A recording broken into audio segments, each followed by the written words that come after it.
नमस्कार, स्वागत है आपका। आप देख रहे हैं प्राइम टाइम एक्सक्लूसिव। मैं हूं आपके साथ आशा झा। और आज नौगाम में ब्लास्ट, आतंक का बारूद जो देश में बेगुनाहों की मौत का कारण बन रहा है। दिल्ली ब्लास्ट के 4 दिन बाद जम्मू कश्मीर के नौगाम में एक पुलिस स्टेशन में लगभग आधी रात ऐसा ब्लास्ट हुआ कि 9 लोगों की जान चली गई। इसमें 4 पुलिसकर्मी शामिल हैं। यह धमाका भी दिल्ली में हुए ब्लास्ट जितना ही घातक साबित हुआ, जिसमें बड़ा नुकसान पहुंचा है। हालांकि गृह मंत्रालय ने बयान जारी कर यह साफ किया कि यह धमाका कोई साजिश नहीं बल्कि जांच के दौरान हुआ हादसा था। लेकिन जिस तरह की स्थितियां थीं, उसने इस स्टैंड को लेकर भी कई सवालों को जन्म दे दिया है। हम आपको दिखाते हैं नौगाम ब्लास्ट का दिल्ली कनेक्शन।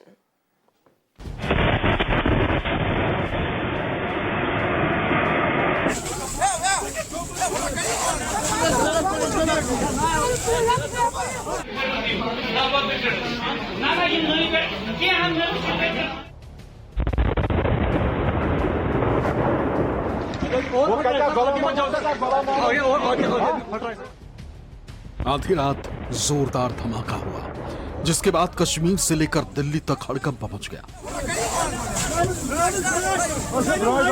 ब्लास्ट इतना जबरदस्त था कि 1 किलोमीटर दूर तक आवाज सुनी गई और घरों को नुकसान पहुंचा। ये ब्लास्ट जम्मू कश्मीर के नौगाम पुलिस स्टेशन में हुआ, जिसके सीधे तार दिल्ली कार ब्लास्ट से जुड़े। शुक्रवार की रात 11:22 का वक्त था, तभी यह ब्लास्ट हुआ, जो पास में लगे सीसीटीवी कैमरे में कैद हो गया। ब्लास्ट की तस्वीरें पुलिस स्टेशन से कुछ दूरी पर लगे कैमरे में भी कैद हुई। नौगाम पुलिस स्टेशन में हुआ यह धमाका कितना भीषण था, इसका अंदाजा इसी से लगा सकते हैं कि पुलिस स्टेशन में खड़ी दर्जन भर गाड़ियां खाक हो गई। आसपास के घरों को भी भारी नुकसान पहुंचा। घरों के शीशे तक टूट गए। हम इस समय श्रीनगर के नौगाम इलाके में है। यहाँ मध्य रात्रि को 11:20 पर एक जोरदार ब्लास्ट नौगाम पुलिस स्टेशन में हुआ और उस ब्लास्ट के चलते आप देख सकते हैं पुलिस स्टेशन के आसपास जो घर है, इनके शीशे किस तरह से चारों तरफ टूट चुके हैं। नौगाम पुलिस स्टेशन में जो अभी तक जानकारी सामने आई है, जो व्हाइट कॉलर टेरर मॉड्यूल आतंकी जो ग्रुप पकड़ा गया था जैश ए मोहम्मद और अंसार गजवतुल हिंद का, उनके पास से जो फरीदाबाद में 3000 केजी के करीब जो एक्सप्लोसिव पकड़ा गया था, वो एक्सप्लोसिव यहाँ नौगाम पुलिस स्टेशन में लाया गया था। और जो जानकारी आ रही है कि एफएसएल की एक टीम यहाँ पहुंची थी नौगाम पुलिस स्टेशन में उस एक्सप्लोसिव की सैंपलिंग करने के लिए। जानकारी के मुताबिक विस्फोटक अमोनियम नाइट्रेट था, जिसे नौगाम थाने में रखा गया था। हालांकि सैंपलिंग के दौरान ब्लास्ट कैसे हो गया, इसकी जांच की जा रही है। लेकिन इस ब्लास्ट में नौगाम थाना ही तबाह नहीं हुआ, बल्कि एफएसएल टीम के सदस्यों समेत कुल 9 लोगों की मौत हो गई, जबकि 32 लोग घायल हुए, जिनका अस्पताल में इलाज चल रहा है। इस घटना में जिनकी मौत हुई, उनमें पुलिस स्टेशन में हुए ब्लास्ट में 9 लोगों की मौत हुई। स्टेट इन्वेस्टिगेशन एजेंसी के एक इंस्पेक्टर समेत 4 पुलिसकर्मी शामिल हैं। जम्मू कश्मीर पुलिस की क्राइम ब्रांच के 2 फोटोग्राफर, रेवेन्यू डिपार्टमेंट के 2 अधिकारी भी इसमें मारे गए। एक स्थानीय टेलर की इस ब्लास्ट में मौत हो गई। गृह मंत्रालय के मुताबिक फरीदाबाद से बरामद किए गए 2900 किलो विस्फोटक को नौगाम थाने में खुले में रखा गया था, जिसमें सैंपलिंग के दौरान ब्लास्ट हुआ। गृह मंत्रालय ने इसे हादसा बताया, लेकिन ब्लास्ट किस वजह से हुआ, इसकी जांच जारी है। Yesterday, on 14th November night at 11:20 p.m., in an unfortunate accidental incident, a massive explosion took place inside the police station Naugaon in Jammu and Kashmir. It is to mention that the Naugaon police recently cracked the case of a terror module based on leads taken from a poster. In this unfortunate accidental incident, 9 people have lost their lives, whereas 27 police personnel, 2 revenue officials and 3 civilians have received injuries. Injured were immediately rushed to the medical care and Faridabad की अल फलाह university से गिरफ्तार doctor Muzammil ने जिस बारूद को इकट्ठा किया था, जिस विस्फोटक का इस्तेमाल कर आतंकी डॉक्टर उमर नबी ने दिल्ली में फिदायीन हमला किया, उसी बारूद ने नौगाम में 9 लोगों की जान ली। हम इस समय नौगाम पुलिस स्टेशन के बिल्कुल पास में है। आप देख सकते हैं यहाँ पूरे इलाके को पुलिस ने अब सील कर दिया है। चारों तरफ जो पुलिस के स्पेशल दस्ते हैं वो मौजूद है और साथ ही साथ जिस प्रकार से यहाँ जो बड़े पैमाने पर तबाही हुई है उसका जायजा लेने के लिए लगातार पुलिस और फोर्सेस के बड़े अधिकारी यहाँ पर पहुंच रहे हैं और स्थिति का जायजा लिया जा रहा है। लेकिन अभी तक जो यहाँ लेटेस्ट रिपोर्ट्स आ रही है उसके अनुसार 9 लोगों की फिलहाल इस पूरे मामले में मौत हो गई है। नौगाम थाने में विस्फोटक क्यों रखा गया था? जम्मू कश्मीर के नौगाम थाने की पुलिस ने जैश-ए मोहम्मद के धमकी भरे पोस्टर पर अक्टूबर में जांच शुरू की थी। इसी पोस्टर की कड़ियों को जोड़ते हुए जम्मू कश्मीर पुलिस की टीम फरीदाबाद तक पहुंची थी और फरीदाबाद के धौज और फतेहपुर दगा गांव से कुल 2900 किलो विस्फोटक बरामद किया था, जिसे पुलिस नौगाम थाने लेकर गई थी और जांच के सिलसिले में एफएसएल के एक्सपर्ट सैंपल ले रहे थे। नौगाम पुलिस स्टेशन में हुए ब्लास्ट में एसआईए यानी स्टेट इन्वेस्टिगेशन एजेंसी के इंस्पेक्टर असरार उल हक की भी मौत हुई। युवा इंस्पेक्टर की मौत से उनके पुश्तैनी गांव में गम का माहौल है। नौगाम ब्लास्ट में मारे गए सभी पुलिसकर्मियों को राजकीय सम्मान के साथ अंतिम विदाई दी गई।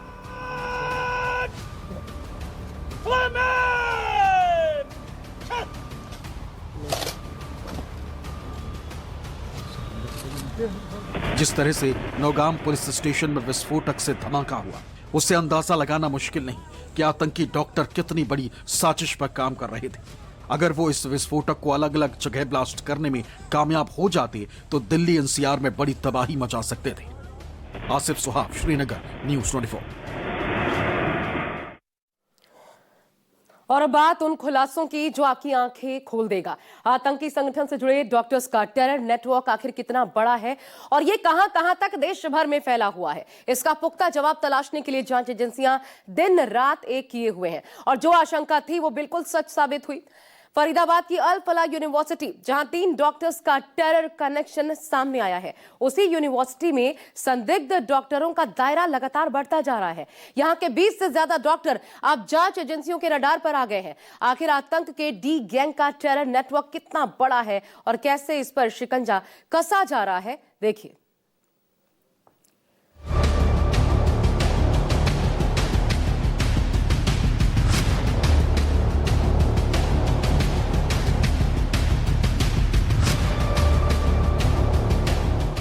फिदाइन हमला करके जिस आतंकी उमर नबी ने दिल्ली को दहलाया, ये उसी आतंकी डॉक्टर उमर नबी की सबसे नई तस्वीर है, जिसमें वो डॉक्टर के ड्रेस में बैठा हुआ। इसने लिबास भले ही डॉक्टर का पहना था, लेकिन आतंकी संगठन के इशारे पर देश को ही दहलाने की साजिश रच रहा था। आतंकी डॉक्टर उमर मारा जा चुका, लेकिन इस जैसी खतरनाक सोच रखने वाले न जाने कितने ही डॉक्टर अभी मौजूद हैं, जिनकी गिरफ्तारी का सिलसिला जारी है। फिक्र इस बात को लेकर है कि वो कहां है, उनकी साजिश क्या है। दिल्ली ब्लास्ट मामले में अभी भी करीब 20 से ज़्यादा ऐसे डॉक्टर्स हैं जो पुलिस के रडार पर हैं, जो कहीं ना कहीं अल फलाह यूनिवर्सिटी से रिलेटेड हैं या फिर उनकी कभी ना कभी डॉक्टर मुजम्मिल, डॉक्टर उमर या फिर डॉक्टर शाहीन से लगातार वो संपर्क में रहे हैं। तो ऐसे डॉक्टर्स लगातार पुलिस के रडार पर हैं, पुलिस उनकी तलाश कर रही है। लेकिन पुलिस ने जब उनसे संपर्क करने की कोशिश की तो उनमें से अधिकतर के फ़ोन बंद मिले हैं। तो ऐसे में शक की सुई उन पर और ज़्यादा गहरा गई, तो लिहाजा लगातार पुलिस की दबिश जो है उनको तलाशने के लिए चल रही है। अल फलाह यूनिवर्सिटी के ही 5 से 6 ऐसे डॉक्टर हैं जिनके मिसिंग होने का पता जांच एजेंसी को चला, क्योंकि उनके मोबाइल नंबर लगातार बंद आ रहे हैं। शक है कि कहीं मिसिंग डॉक्टर भी व्हाइट कॉलर टेरर नेटवर्क का हिस्सा तो नहीं। इस एंगल से भी जांच की जा रही है। दरअसल जांच एजेंसियों ने डॉक्टर मुजम्मिल की कॉल डिटेल खंगाली। 20 ऐसे डॉक्टर मिले जिनसे मोबाइल पर मुजम्मिल का ज्यादा संपर्क था। इनमें से दर्जन भर डॉक्टर से जांच एजेंसी पूछताछ कर चुकी, जबकि कई डॉक्टर लापता मिले। उनके मोबाइल बंद होने से शक गहराया। आतंकी कनेक्शन की वजह से अब आरोपी डॉक्टरों के खिलाफ कार्रवाई शुरू हो गई। उमर नबी समेत मुख्य 4 आतंकी डॉक्टरों का रजिस्ट्रेशन भी रद्द किया जा चुका है। इनमें उमर नबी, आदिल अहमद राठे, मुजम्मिल अहमद गने और शाहीन शाहिद का नाम शामिल है। ये अब जहाँ तक ताल्लुक है, मैंने पहले भी कहा और हमेशा डॉक्टर साहब, डॉक्टर फारूक अब्दुल्ला साहब हमारे लीडर और जम्मू कश्मीर के मुख्यमंत्री भी साहब भी हमेशा ये बात, एक चीज़ तो हम हमेशा कहते हैं कि उग्रवाद की कोई जगह हिंदुस्तान या जम्मू कश्मीर में नहीं है और जो गलत करेगा उसको भरेगा। और अब किसी भी परिवार का कोई बच्चा गलत निकल जाए तो हम नहीं कह सकते कि परिवार की गलती होती है। आतंक के डी गैंग यानी डॉक्टरों के इस गैंग में कितने संदिग्ध हैं, इसे लेकर जांच तेज हो गई। जो जानकारी सामने आई उसके मुताबिक अकेले यूपी में 200 से ज्यादा डॉक्टर जांच एजेंसियों के रडार पर हैं। वहीं देश भर में ऐसे 1000 डॉक्टर्स पर नजर रखी जा रही है। अल फलाह यूनिवर्सिटी का नाम दिल्ली फिदाइन हमले से जुड़ने के बाद इस यूनिवर्सिटी से 8 प्रोफेसर के इस्तीफा देने की खबर है। आपको बता दें कि अल फलाह यूनिवर्सिटी लगातार जांच के दायरे में है, जहां पर एक तरफ ईडी इस पूरे मामले की जांच कर रही है तो वहीं यूजीसी की तरफ से यूनिवर्सिटी का रजिस्ट्रेशन भी रद्द कर दिया गया है। इस पूरे मामले में 8 डॉक्टरों ने अपना इस्तीफा भी दे दिया है, क्योंकि जिस तरह से आतंकवादी गतिविधियों में ये डॉक्टर लिप्त पाए गए हैं, यूनिवर्सिटी पर लगातार सवाल खड़े हो रहे हैं और एजेंसीज के रडार पर लगातार यह यूनिवर्सिटी बनी हुई है। अब न सिर्फ आतंकी डॉक्टर बल्कि उनके मददगारों पर भी शिकंजा कसा जा रहा है। शनिवार को जांच एजेंसियों ने नूह से 2 लोगों को हिरासत में लिया। सूत्रों के मुताबिक जिन्हें हिरासत में लिया गया वो खाद बीज भंडार चलाते हैं और उनसे मुजम्मिल के विस्फोटक खरीदने का शक है। इस पूरे मामले में 2 बीज भंडार के संचालकों को भी पुलिस के द्वारा हिरासत में लिया गया है और उनसे पूछताछ की जा रही है कि अमोनियम नाइट्रेट इन जो उमर या मुजम्मिल के द्वारा खरीदा गया था, कौन सी तारीख को खरीदा गया था, कितनी क्वांटिटी में खरीदा गया था और इसमें क्या कुछ और भी केमिकल का मिश्रण हुआ था। इन तमाम पहलुओं पर लगातार एजेंसीज की जांच की जा रही है। आपको बता दें कि आतंकी डॉक्टर मुजम्मिल ने यूनिवर्सिटी से कुछ ही दूरी पर 2 घर किराए पर लिए थे। इन्हीं 2 ठिकानों पर 2900 किलो के आसपास अमोनियम नाइट्रेट रखा गया था, जिसे 8 और 9 नवंबर को जांच के दौरान जब्त किया गया था। हमारा आदमी न कसूर उठाए बेबात, खेत में सोया हम 10:30 बजे, 10:30 बजे आया, हम आर बैठा नुकनी हमारा आदमी आते ही ना बिच खाना खान लो बैठा, वो खाना भी नहीं खान दे, नुकनी उठा के लेगा, कुछ भी नहीं बोल गया, कहाँ लेगा कहाँ ना लेगा हमने कोई पता ना हमारा आदमी। अब तक जितने भी डॉक्टर दिल्ली ब्लास्ट केस में गिरफ्तार किए गए उनका कनेक्शन किसी न किसी तरह अल फलाह यूनिवर्सिटी से जुड़ रहा है, जिस वजह से इस यूनिवर्सिटी की मुश्किलें भी बढ़ती जा रही। दिल्ली लाल किला ब्लास्ट मामले में अल फलाह यूनिवर्सिटी पर लगातार सवाल खड़े हो रहे हैं और ऐसे में अब राजस्व विभाग की टीम के द्वारा अल फलाह यूनिवर्सिटी की जमीन को लेकर जांच शुरू हो चुकी है। इस पूरे मामले में यूनिवर्सिटी की ज़मीन को लेकर लगातार पैमाइश भी की जा रही है और इसकी एक विस्तृत रिपोर्ट भी तैयार की गई है कि बिल्डिंग कहां पर बनाई गई है और इस पूरे मामले में तकरीबन 26 एकड़ में यूनिवर्सिटी की जो बिल्डिंग और प्रीमाइसेस बना है, इसको लेकर भी जांच की जा रही है, क्योंकि सवाल कई खड़े हो रहे हैं कि यह ज़मीन कैसे खरीदी गई, उसका सोर्स ऑफ इनकम क्या था जब ज़मीन खरीदा गया था और ज़मीन के नक्शे पर ही जो नक्शा बनाया गया था बिल्डिंग का, क्या वहीं पर इस बिल्डिंग को तैयार किया गया है। अलग अलग पहलुओं पर राजस्व विभाग की टीम के द्वारा इसकी जांच की गई है। सवाल ये भी उठ रहे हैं कि यूनिवर्सिटी के अंदर white collar terror network operate हो रहा था, तो क्या यूनिवर्सिटी प्रशासन को इसकी भनक तक नहीं लगी? आखिर ऐसा कैसे हो सकता है? या फिर जानकारी होते हुए यूनिवर्सिटी प्रशासन ने इस नेटवर्क को चलने दिया? जांच एजेंसियां अब हर पहलू को लेकर आगे बढ़ रही। दिल्ली से विमल कौशिक और फरीदाबाद से दीपक दुबे के साथ आसिफ सुहाव, श्रीनगर, न्यूज़ 24। भारत में जैश ए मोहम्मद की मैडम सर्जन, जो भारत में संगठन के महिला विंग जमात उल मोमिनात की कमांडर भी है, यानी कि डॉक्टर शाहीन, इसे लेकर अब जांच एजेंसियों ने बड़ा खुलासा किया है। दरअसल भारत में सीरियल ब्लास्ट को अंजाम देने के बाद ये देश छोड़कर भागने की फिराक में थी। और इतना ही नहीं, व्हाइट कॉलर टेरर गैंग के जरिए अपने खौफनाक मंसूबों को अंजाम देने के लिए यूपी में ही बाकायदा 30 से 40 डॉक्टरों के संपर्क में थी। आखिर क्या था शाहीन की खौफनाक प्लानिंग, इस रिपोर्ट से समझिए।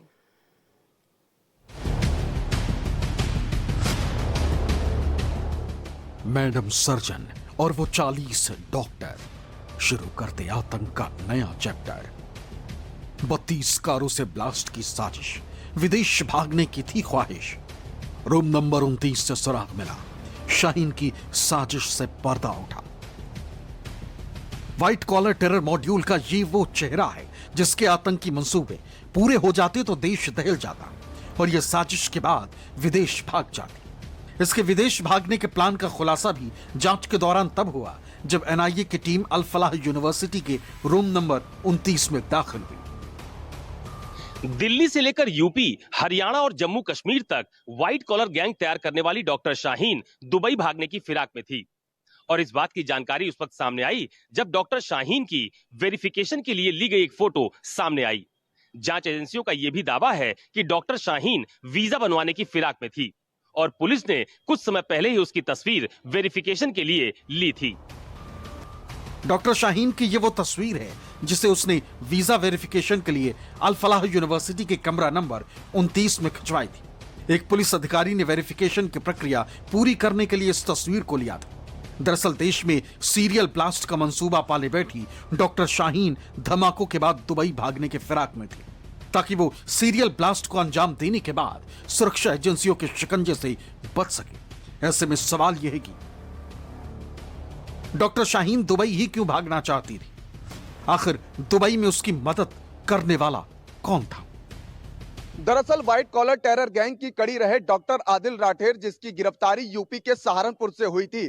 उसका भाई मुजफ्फर राठेर दिल्ली ब्लास्ट के वक्त दुबई में था। खबर यह भी है कि वो पाकिस्तान गया था और जांच में डॉक्टर शाहीन के भी सीरियल ब्लास्ट को अंजाम देने के बाद दुबई भागने की बात सामने आई है। ऐसे में आशंका इस बात की थी कि डॉक्टर शाहीन जब दुबई पहुंचती तो उसकी पूरी मदद मुजफ्फर राठेर करता और दुबई पहुंचने के बाद डॉक्टर शाहीन को पाकिस्तान पहुंचा दिया जाता। खबर यह भी है कि डॉक्टर शाहीन यूपी में ही 30 से 40 डॉक्टरों के संपर्क में थे। आखिर ये डॉक्टर कौन है और कहां है? यूपी एटीएस और एनआईए अब इनका पता लगा रही। बताया जा रहा है कि जांच एजेंसियों के रडार पर जम्मू मूल के ऐसे करीब 200 डॉक्टर हैं। इसके अलावा शाहीन के कुछ करीबी उत्तराखंड में भी ट्रेस हुए हैं। यूपी एटीएस की एक टीम इन करीबियों की पहचान के लिए रवाना हो चुकी है। इतना ही नहीं, डॉक्टर शाहीन और उसके धर्मांतरण कनेक्शन को भी यूपी एटीएस खंगाल रही। दरअसल जांच एजेंसियां डॉक्टर शाहीन के मोबाइल, सोशल मीडिया और सुरक्षित मैसेजिंग ऐप पर उसके अकाउंट की गहनता से जांच कर रही है। इसी जांच के तहत यह खुलासा हुआ कि शाहीन के संपर्क उत्तराखंड में भी। बताया जा रहा है कि उत्तराखंड में भी उसके संपर्क में कुछ डॉक्टर्स थे। बताया जा रहा है कि शाहीन की चैट में उत्तराखंड के कुछ डॉक्टर से बातचीत हुई। सिर्फ यही नहीं, जांच में अब यह भी सामने आया है कि डॉक्टर शाहीन फर्जी पते पर लिए गए मोबाइल नंबर का लंबे समय से इस्तेमाल कर रही थी।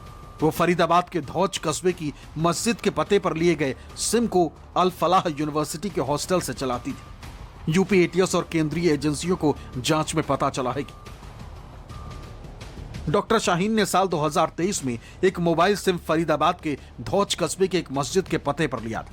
सिम का सत्यापन फर्जी दस्तावेजों के आधार पर हुआ। शाहीन ने इसका सबसे ज्यादा इस्तेमाल किया। अल फलाह यूनिवर्सिटी के हॉस्टल में रह रही शाहीन का असली पता लखनऊ था, लेकिन उसने ना तो अपने लखनऊ में मौजूद पिता के घर का पता दिया और ना ही किसी वैध पहचान से जुड़े दस्तावेज लगाए। साफ है कि शाहीन जानबूझकर अपने मूल पते को छिपा रही थी। व्हाइट कॉलर मॉड्यूल की सरगना और कट्टर सोच रखने वाली डॉक्टर शाहीन बेहद महत्वाकांक्षी थी, जिसका खुलासा उसके पूर्व पति डॉक्टर जफर हयात ने किया। वो उनसे कई बार ऑस्ट्रेलिया या फिर यूरोप शिफ्ट होने के लिए कह चुकी थी। दोनों लोग डॉक्टर थे, दोनों लोग सर्विस में थे, तो भाई उनका इरादा ये था कि हम ऑस्ट्रेलिया में या यूरोप में कहीं पे सेटल हो जाएं, क्योंकि उनके बहुत सारे जो ऑफर्स आ रहे थे। एक बार उन्होंने मुझसे बोला कि जफर ऐसा करते हैं, चले बाहर ही चले, यहाँ थोड़ा सा वहाँ ज़्यादा अच्छी लाइफ रहेगी। तो हमने कहा यार यहाँ कौन सी प्रॉब्लम है, यहाँ तो कुछ था नहीं, और हम लोग में आपस में कोई कॉन्फ्लिक्ट ऐसा था। जाहिर है जैश की मैडम सर्जन और फिर डॉक्टर शाहीन के इरादे बेहद खतरनाक थे, लेकिन उसके इरादे उसकी उम्मीदों तक कामयाब हो पाते उससे पहले वो सुरक्षा एजेंसियों की गिरफ्त में आ गई और अब जांच एजेंसियां उससे राज उगलवा रही। दिल्ली से विमल कौशिक और फरीदाबाद से दीपक दुबे के साथ ब्यूरो रिपोर्ट, न्यूज़ 24। और अब देखिए एक और हैरान करने वाला खुलासा, जिसके मुताबिक 3 घंटे में, मात्र 3 घंटे में कार में बैठे बैठे डॉक्टर उमर नबी ने बम तैयार कर लिया। दरअसल दिल्ली में फिदायीन हमले के पहले आतंकी डॉक्टर उमर नबी 3 घंटे तक पार्किंग में था और इन 3 घंटों में उसने अमोनियम नाइट्रेट से बम तैयार किया और फिर इसी के जरिए फिदायीन हमला कर मौत का खूनी खेल खेला। इसका खुलासा अब जांच में हुआ है। शनिवार को ही कार ब्लास्ट को लेकर एक नया सीसीटीवी वीडियो भी मिला है, जिसमें कार धमाके के समय 40 फीट नीचे तक कंपन महसूस किया गया। यानी कार ब्लास्ट इतना जबरदस्त था कि 40 फीट नीचे तक झटके लगे। देखिए रिपोर्ट।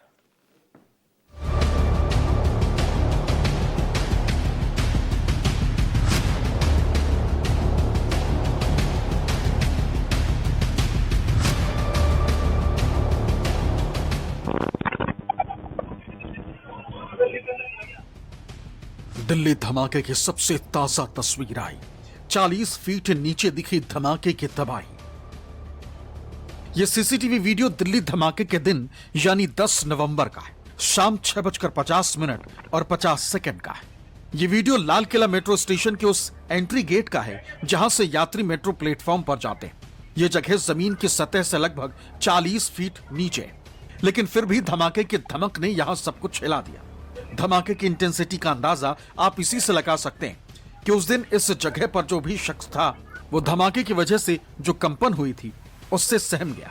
लोग मेट्रो गेट के भीतर जाकर सुरक्षित जगह तलाशने लगे। आज धमाके के 5 दिन बाद जांच एजेंसियां इस धमाके की धुरी यानी कि पार्किंग वाले स्थल पर जाकर ब्लास्ट की एक एक कड़ी को जोड़ने में जुटी, क्योंकि जांच एजेंसियों को शक है कि जिस पार्किंग में धमाके वाली गाड़ी को पार्क किया गया था उसी जगह कार में बम को प्लांट भी किया गया। क्या पार्किंग में ही कार में प्लांट हुआ बम? दिल्ली धमाके से जुड़े कई पहलू अनसुलझे। पार्किंग में 3 घंटे वाला पेंच, कैसे तैयार हुई धमाके की खेप? क्या पार्किंग में ही कार में बम को प्लांट किया गया? क्या आरोपी उमर के अलावा पार्किंग में कोई और था? क्या किसी ने आरोपी को पार्किंग में बम प्लांट करते हुए देखा? ये वो सवाल है जिनके जवाब ढूंढने में जुटी जांच एजेंसियों का पूरा फोकस अब पार्किंग के इर्द गिर्द केंद्रित हो गया, क्योंकि जांच एजेंसियों को आशंका है कि सोमवार को पार्किंग बंद होने की वजह से आरोपियों ने पार्किंग में ही बम को कार में प्लांट किया होगा। जहां धमाके वाले i20 कार करीब 3 घंटे तक खड़ी रही। सोमवार को पार्किंग में कम गाड़ियां होती हैं, जिससे किसी ने आरोपियों की गतिविधि पर ध्यान नहीं दिया होगा और इसी बात का फायदा उठाकर पार्किंग में ही कार को पार्क कर वहीं बम प्लांट कर दिया गया होगा। मौजूद हूँ लाल किले के सामने, ठीक उसी जगह पर ब्लास्ट स्पॉट पर, यहाँ ठीक इसी जगह पर वो i20 कार में ज़बरदस्त धमाका हुआ था। और जैसे कि हम पहले भी बता रहे थे कि धमाके का इम्पैक्ट तो बहुत ज़्यादा था, लेकिन ऐसा इम्पैक्ट नहीं था कि सड़क पर गड्ढा हो। इसी को लेकर लगातार एजेंसियां जो है वो इस बात को लेकर परेशान थी कि आखिर किस तरह का विस्फोटक था, किस तरह का एक्सप्लोजिव इस्तेमाल किया गया था। क्योंकि आमतौर पर जब इस ऐसे धमाकों को अंजाम देने के लिए, इतने हाई इंटेंसिटी के धमाकों को अंजाम देने के लिए, जब प्लास्टिक एक्सप्लोजिव जो होता है या फिर RDX या फिर इवन अमोनियम नाइट्रेट भी जब इस्तेमाल किया जाता है, तो जब इतना हाई इंटेंसिटी का धमाका होता है तो सड़क पर कई बार देखा गया है कि एक बड़ा सा गड्ढा बनता है। लेकिन ऐसे में यहाँ पर इस तरह का कोई तस्वीर, कोई निशान नहीं दिखा। तो यही पुलिस के लिए भी बड़ा हैरानी भरा था कि कोई किसी तरीके के स्प्लिंटर्स यहाँ पर नहीं थे, ना किसी की बॉडी से रिकवर हुए और ना ही सड़क के आसपास कहीं से रिकवर हुए। और ये पूरी वो ब्लास्ट साइट है जिसमें इसके आसपास 10 तारीख की शाम 6:52 पर जो i20 कार है वो इस तरफ से आ रही थी और ठीक इस जगह पर जब वो पहुंची है तो उसमें एक बहुत जबरदस्त धमाका हुआ है। जांच एजेंसियों को शक है कि अगर बम को पार्किंग में ही कार के भीतर प्लांट किया गया तो क्या किसी की नजर आरोपी पर नहीं पड़ी? क्या किसी ने इस गतिविधि को नोटिस नहीं किया? क्योंकि सूत्रों के मुताबिक आतंकी उमर ने पार्किंग में खड़ी गाड़ी के अंदर ही एक ऐसा बम तैयार किया था जो हाई इंटेंसिटी का था, जिसे ज्यादा से ज्यादा नुकसान पहुंचाने के मकसद से तैयार किया गया था, जो धमाके के इस ताजा सीसीटीवी वीडियो से साफ पता चलता है।